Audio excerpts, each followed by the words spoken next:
Now we're going to set up the patient in a correct position in order to acquire the best possible images for ultrasound. I'm going to ask the patient to lie on the left side with his hand below his head and the other arm along the right side. So to acquire a proper 4-chamber view, we need to position the transducer about 2 centimeters laterally from the heart high apex, which basically is on the anterior axillary line on the 5th intercostal space, which on men usually corresponds to basically below the nipple. I'm gonna just push the patient a bit backwards and then just position my transducer on the point I've just described. And this is it.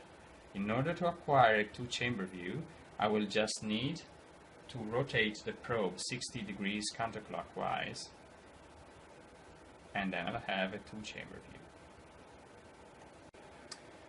view. In some clinical settings, the patient will not be able to lie on the left side and will be possibly lying supine.